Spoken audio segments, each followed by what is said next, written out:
A birthday celebration is not something that you'd associate with the death of a person. A special occasion that usually ends in a hangover rarely finishes with a murder conviction. Welcome to Guilty or Not, where we take a look at the world's most gruesome cases, analyse them, and try to figure out why the perpetrator did the horrible deed. Grab a cup of coffee or tea, find a cosy place, and let's dive into the case of Tatiane Spitzner. For this case, we're going all the way to Brazil.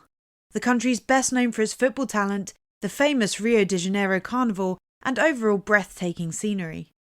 But of course, like everything in life, every good part must have an opposite bad one. According to different studies, it's revealed that 1 in 3 women worldwide has been subjected to violence by their partner. The good news is that most women recover from the abuse, and it seems that Tatiane Spitzner was not so lucky. Tatiana was 29 at the time. She was a successful lawyer who lived in Guarapuava, a city located in the mid-south of Paraná, a state in Brazil. Her husband, Luiz Felipe Manvila, was 32 years old, a respected university biology lecturer and an avid proponent of a healthy lifestyle. He didn't seem the type to condone emotional or physical abuse. The two met in early 2013 and they were together for 5 years. They were head over heels for each other, and the relationship evolved fast. Their engagement only lasted 2 weeks, and on December 3rd, 2013, the two lovebirds got married and exchanged rings in Guarapuava. Luiz Felipe vowed to take care of his wife and provide for her as long as he lived. Of course, that wasn't the case. Tragedy struck on Felipe's birthday. The couple got into a fight for an arbitrary reason. The motive was that Tatiana came home a couple of minutes late.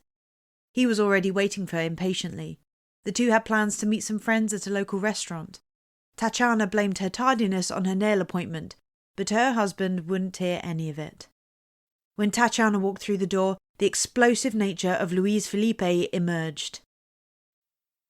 Manvila was widely considered a well-educated and sophisticated guy. However, he appeared a little detached. The university professor was the polar opposite of his wife. She had a lot of friends and everyone seemed to like her, but he was private and a quiet person. Luiz Felipe's social life would consist of him going to the gym, working out and then leaving. It seemed that he only cared about building a stronger, more aesthetic body. And that's why he decided to start using anabolic steroids. These substances would explain his fits of rage and his behaviour towards his wife. Luiz found it more difficult to manage his wrath as his testosterone levels rose. But of course, none of this is a justification for what was about to occur.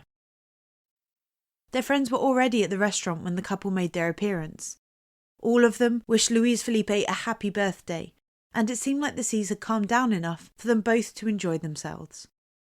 The party was getting wilder and wilder, and the two started drinking, to the point where Luiz and Tatiana became tipsy. As the festivities were taking place, Tatiana found something on Luiz's phone. It seemed that he was talking with other women on Instagram. Her husband had an excuse for the messages. He told her that on the way to the restaurant he posted on the social media platform that it was his birthday, and people just messaged him to wish him the best. Felipe accused his wife of being jealous, but as we all know, there are two sides to every tale. Let's talk about Tatiana's side for a second. One of her closest friends, Juliana Santos, aged 35, came out publicly, saying that Luiz Felipe was the jealous one, resorting even to physical violence. Tati, as her friends called her, was very reserved with personal matters, but with Julianne she opened up. The first time she complained about Luiz Felipe, she said that his jealousy bothered her to the point where she was scared for her safety. At the time when Luiz Felipe's jealousy started to intensify, the couple were living in Germany, where he was taking a graduate course. It's not clear why he started acting so possessive towards his wife, but one thing was certain. Their relationship was starting to fall apart. After they returned to their hometown, Tati began going out with her friend, just like in the good old days. And during the lunches they would have, Spitzner would complain more and more about her husband's behaviour. She even mentioned divorcing him, but all the paperwork made her finally dismiss the idea.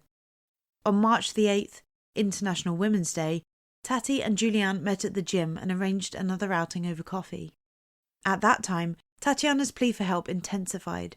She told her friend that Luis Felipe was treating her very badly, demeaning her in front of the others, doing everything to contradict her, and even said that he got to the point of hating her. But what exactly did happen between Tatiana and Luis Felipe? After the party that turned into an argument between the two, they headed towards the Golden Gate building in downtown Guarapuava where they had their apartment. Security cameras at the city centre captured a detailed account of the incident. It all begins with the vehicle pulling up outside the building. Several images showcase the brutality of the university professor as he slaps his wife several times across the face. This all happened even before they came out of the vehicle. Tatiana tried desperately to fight him off, but his brute strength was obviously too much for the 29-year-old lawyer. But it didn't end there. The husband continued to torment Tatiana, even after they got out of the car. The sickening display of violence continued in the underground car park of their building. The brute shattered her without remorse, overpowering her every attempt to defend herself. She tried to run away through the parking lot, but the man chased her down, grabbed a hold of Tatiana, and hit her again and again. She somehow managed to escape and ran towards the elevator. CCTV images show a desperate Tatiana running for her life. She was chased yet again by her husband. The woman managed to get into the elevator first and frantically pushed the button so that the doors would close and she would be safe. Unfortunately for her, that didn't happen. Luis Felipe managed to outrun the closing mechanism of the elevator door and got inside, where Tatiana was in the corner, fearful for her life. After the doors closed, the elevator started going up and it seemed that her husband had calmed down. That is, until the doors opened yet again. Tatiana ran for the exit but was stopped in her tracks. Her husband laid his hands on her and pulled the young lawyer back inside the elevator, not letting her escape. These shocking images show the lengths that Tatiana went to for her life to be out of harm's way. But the strength of the steroid-using husband was too much for her. He swung her across the metal walls, hitting her head and making her fall to the floor. Those were the last images found when Tatiana was still breathing. Soon after the brutality that went on in the elevator, the two left through the door and went inside their apartment. It is not clear what exactly happened there, but the outcome was horrible. It seemed that about 15 minutes passed since they'd left the elevator. We could only imagine the violence that took place behind closed doors. Other CCTV footage taken from the cameras outside the building, right in front of the entrance, shows a body dropping onto the pavement, right there on the sidewalk. The images are so gruesome they have been blurred. But the most shocking thing was yet to happen. Not knowing what to do and fearing the consequences of his actions, Luis Felipe leaves his apartment, exits the building, and then takes the corpse from the sidewalk and carries it inside. He was hoping that no one saw anything incriminating. Next, the murderer is seen taking Tatiana's body into the elevator, putting her down on the floor and then raising his hands in a gesture that expresses remorse and shock. But this was all, of course, done for the cameras. After he arrives at his floor, Luis Felipe takes the body out of the elevator before coming back with a rag and starts to wipe up what seems to be blood from the walls and the floor. These scenes are more shocking when you take into account the ease with which he cleans his tracks. After all of this, the aggressor tried to escape by going back down and getting in his car. Luis Felipe drove away from where it all happened, but was soon found by the police after several residents called to report seeing a man picking up a woman's body from the pavement. The murderer drove a large distance of 185 miles, or 300 kilometres, from his apartment complex. He was found so quickly only because he crashed his car on the motorway. Luis Felipe, when asked why he ran away, said that he fled the scene because he was, quote, too disturbed by the images of his wife jumping off the balcony. According to the report, There was no evidence of any chemical reaction taking place in Tatiana's body prior to falling to her death. No traces of adrenaline or cortisol were present, which would indicate fear and awareness of plummeting to the ground. Experts say that the young woman was already dead when she hit the pavement. The lawyer also suffered multiple fractures to the rest of her body, consistent with a 40-foot drop onto a concrete pavement. Upon further investigation, the imprints of a pair of hands were discovered on her throat. Her hyoid bone, located at the front of her neck, was fractured. This injury is commonly associated with strangulation, further strengthening the theory that she was already dead. The police were on the case. No one except Luis Felipe believed that it was a classic case of suicide.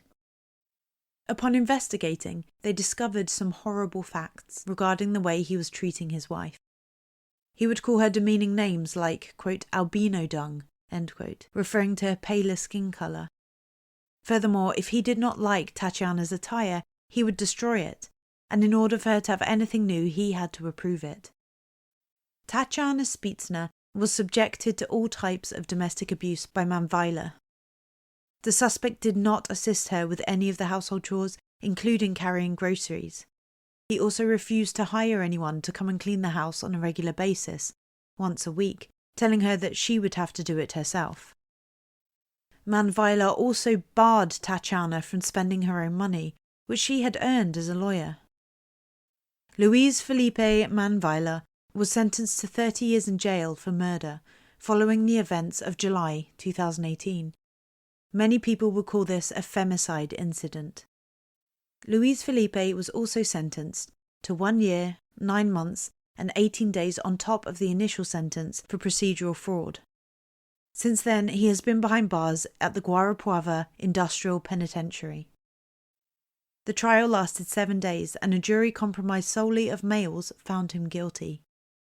He even apologised to the victim's family throughout the trial, but continued to deny the murder, claiming that his wife committed suicide by jumping from the balcony on her own. He said all of this despite the fact that all of the evidence leaned in the opposite direction. Luana Spitzner, the young lawyer's sister, created an Instagram profile called Todos por Tatiana, which means everyone for Tatiana, after the trial. She did it to raise awareness about femicide, a global epidemic that continues to develop in Brazil. Luana's page has amassed over 60,000 followers who are committed to eradicating violence against women. This was the tragic case of Tatiane Spitzner. Comment down below. What's your take on it? Did she really commit suicide, and did Luis Felipe tell the truth? Or did he continue to lie, even after receiving his sentence? We're very curious to know if you consider him guilty or not. Until next time, keep your eyes peeled all the time.